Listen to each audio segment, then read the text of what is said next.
আসসালামু আলাইকুম। Mister noodles presents ক্রিক টকে সকলকে আমন্ত্রণ। বাংলাদেশ ক্রিকেট বোর্ডের প্রতি আমার একটা রিকোয়েস্ট থাকবে, নাহিদ রানা, রিশাদ, লিটন কুমার দাস এদেরকে পিএসএলে খেলতে দেওয়ার জন্য। কেন বলছি এই কথাটা, সেই সময়টাতে বাংলাদেশের জিম্বাবুয়ের সঙ্গে টেস্টও থাকবে। নাহিদ রানা এবং লিটন কুমার দাস এই দুজন প্লেয়ারকে বাংলাদেশের টেস্ট টিম পেতে চাইবে। বাট দ্য ফ্যাক্ট ইজ, আমার কাছে ব্যক্তিগতভাবে মনে হয় সামনে টি-20 এশিয়া কাপ আছে, সামনে টি-20 ওয়ার্ল্ড কাপ আছে 2026-এ, এবং আমরা যদি আমাদের টি-20 সেট আপের প্লেয়ারদের স্ট্যান্ডার্ডটাকে আপলিফট করতে চাই, আপগ্রেড করতে চাই, আমার কাছে একদম ব্যক্তিগতভাবে মনে হয় যে পিএসএলে যেহেতু হাই ইন্টেন্সিটির ক্রিকেট খেলা হয়, সেই হাই ইন্টেন্সিটির ক্রিকেট খেলার সঙ্গে আমাদের প্লেয়ারদেরকে সেই জায়গাটায় প্রমোট করা আমাদের উচিত। হ্যাঁ, জিম্বাবুয়ের সঙ্গে টেস্ট নিয়ে যদি আপনি বলেন, টেস্টটা যদি সাউথ আফ্রিকার সঙ্গে হতো, টেস্টটা যদি ইন্ডিয়ার সঙ্গে হতো, টেস্টটা যদি একটু প্রমিনেন্ট ক্রিকেটিং নেশনের সঙ্গে হতো, আমি সেখানে সেই কথাটা বলতাম না। আমি বলতাম যে তাদেরকে সেই টেস্টটাই খেলা উচিত। বাট যখন টেস্টটা জিম্বাবুয়ের সঙ্গে, এখন এটা গত কদিন আগে আমরা একটা বিষয় আলোচনা করছিলাম যে যখন এরকম জিম্বাবুয়ে বা আয়ারল্যান্ডের মতো দলের সঙ্গে খেলা হয়, তখন কিন্তু আপনার সামনেও একটা সুযোগ চলে আসে যে নতুন প্লেয়ার যারা আছেন তাদেরকে একটু প্রমোট করা, তাদেরকে একটু ইন্টারন্যাশনাল ক্রিকেটের টেস্টটা পাওয়ানো। তখন কি হবে, তারাও কিন্তু প্রিপেয়ার্ড থাকবে। যদি কোনো সময় ক্রাইসিস পড়ে যায় বা যদি কোনো সময় এরকম হয় যে মূল দলেই তাদের ভূমিকা রাখার জন্য পাইপলাইনটা প্রয়োজন, তখন কিন্তু তারা একটা ইন্টারন্যাশনাল টেস্ট অলরেডি পেয়ে যাবে। আপনি ইন্ডিয়ার ক্ষেত্রে চিন্তা করে দেখেন যে আলটিমেটলি ইন্ডিয়া কী করে, ছোটো ছোটো টিমের সঙ্গে সিরিজগুলোতে তারা কিন্তু এমন প্লেয়ারদেরকে খেলায় যে প্লেয়াররা আসলে তাদের ব্যাকআপ স্ট্রেংথটাকে অনেক বেশি মাত্রায় মজবুত করে। যে কারণে আপনি দেখবেন যে বড় টুর্নামেন্টগুলোতে তাদের ওই ব্যাকআপ স্ট্রেংথের প্লেয়াররাও তারা কিন্তু কন্ট্রিবিউট করেন একটা সময় পরে গিয়ে। এতে কি হয়, আপনার ব্যাকআপ বেঞ্চের প্লেয়াররা একটা ডিফারেন্ট ফ্লেভার পায়, ঠিক যেমনিভাবে অ্যামেজিং টেস্টের সঙ্গে মিস্টার নুডলস আপনাকে দিচ্ছে different types of flavours. Amazing taste নিয়ে আপনার সঙ্গে আছে মিস্টার নুডলস, আছে অনেকগুলো ইন্টারেস্টিং ফ্লেভার, যেমন magic masala, chicken Korean spicy, Korean kimchi. যারা ক্যালোরি সচেতন তাদের জন্য আছে মিস্টার নুডলসের লো ফ্যাট সলিউশন। ঘরে এবং ঘরের বাইরে ঝটপট অসাম নাস্তার জন্য আছে মিস্টার নুডলসের কাপ নুডলস।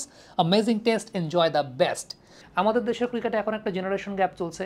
এই জেনারেশন গ্যাপটা চলছে এই কারণেই চলছে, কারণ আমাদের সিনিয়র ক্রিকেটারদের যখন পিক টাইমটা ছিল, তখন ছোটোখাটো ক্রিকেটিং নেশনের সঙ্গে, মানে প্রমিনেন্ট ক্রিকেটিং নেশন বাদ দিলে তখনকার কনটেক্সটে জিম্বাবুয়ে, আয়ারল্যান্ড কিংবা আফগানিস্তানের সঙ্গে একদম সবাই শুদ্ধ খেলেছেন, প্রত্যেক একদম বাংলাদেশ ফুল স্ট্রেংথ নিয়ে খেলতে নেমেছে।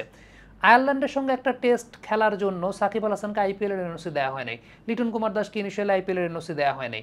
তো এই যে জায়গাগুলো, এই জায়গাগুলো কিন্তু আমরা আলটিমেটলি মানে খুব ভুল করেছে। মুস্তাফিজুর রহমানকে আইপিএলে চেন্নাই সুপার কিংস থেকে ডেকে পাঠানো হয়েছে এবং সেই জায়গাটা পরে জিম্বাবুয়ের সঙ্গে টি-20 খেলার জন্য। সো মুস্তাফিজ তো টি-20 খেলার মধ্যেই ছিলেন। উল্টো আমরা তখন কি করতে পারতাম, আমরা কিন্তু অন্য আরেকটা প্লেয়ারকে ওই জায়গাটা রেডি করতে পারতাম। সেই কাজটা আমরা আসলে করি নাই। সো আমার কাছে ব্যক্তিগতভাবে মনে হয় যে খুবই গুরুত্বপূর্ণ এই জায়গাটা, খুবই গুরুত্বপূর্ণ বলতে খুবই গুরুত্বপূর্ণ। আপনি যদি বলেন যে আমাদের টিমে লিটন কুমার দাস বা নাহিদ রানাকে আপনার জিম্বাবুয়ের সঙ্গে লাগবেই, এইটা মনে হয় যে এইটা আমরা আমাদের দেশের ক্রিকেটারও পেছাচ্ছে।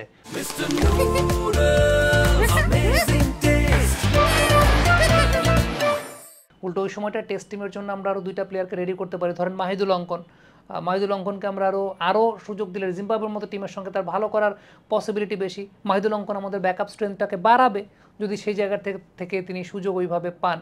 নাহিদ রানার জায়গায় যদি আমরা খালেদকে ম্যাচ দিতে পারি, খালেদও কিছু ম্যাচ পাবে, সেটাও একটা খুব গুরুত্বপূর্ণ বিষয়। সো এইভাবে চিন্তা করাটা আসলে খুব গুরুত্বপূর্ণ একটা কারণ হয়ে দাঁড়ায় যে পিএসএলের মতো টুর্নামেন্ট যেখানে হাই ইন্টেন্সিটির ক্রিকেট হবে, ওই জায়গাটাতে আপনি যেমন আপনার ক্যারেক্টারগুলোকে প্রমিনেন্ট করেন এবং দেখবেন এই যে অপোনেন্ট টিম একটা সাইকোলজিক্যাল ফ্যাক্টরও কিন্তু কাজ করে। দেখেন আগে যখন সাকিব আল হাসান ছিলেন, তখন অপোনেন্ট টিম কিন্তু আগে থেকে একটু হলেও সমীহ করতো বাংলাদেশকে যে okay there is a Shakib Al Hasan in the squad, এবং ওই ক্যারেক্টারগুলো সাম্প্রতিক সময় আমাদের বিল্ড আপ হয় না। আপনি যদি দেখেন আফগানিস্তানের কথা চিন্তা করেন, রশিদ খান কিন্তু শুধু না, সবাই জানে যে রহমানুল্লাহ গুরবাজ ফ্র্যাঞ্চাইজি লিগ খেলেন, সবাই চেনেন তাকে, আজমতুল্লাহ ওমর জাই আছেন, কিংবা অন্যান্য প্লেয়ারদেরকে যদি বলেন যে রহমত শাহ, ইব্রাহিম জদরান, মোহাম্মদ নবী, মুজিবুর রহমান, গজনফর, সবাইকেই চেলেন, সাদেকুল্লাহ আতাল পর্যন্ত, এখন নূর আহমেদকেও সবাই সমীহের চোখে দেখেন।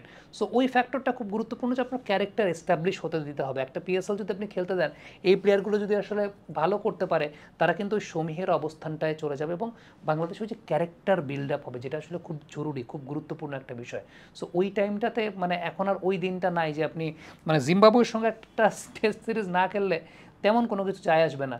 সো আমার কাছে ব্যক্তিগতভাবে মনে হয় যে জিম্বাবুয়ে সিরিজের চাইতেও, যেহেতু এই বছরটাতে টি-20 এশিয়া কাপ আছে, পরের বছর টি-20 ওয়ার্ল্ড কাপ আছে, সো এই প্লেয়ারদেরকে পিএসএল খেলতে দেওয়াটা খুব উচিত, খুব গুরুত্বপূর্ণ। কমেন্ট বক্সে আপনাদের মন্তব্য মতামত জানতে চাই।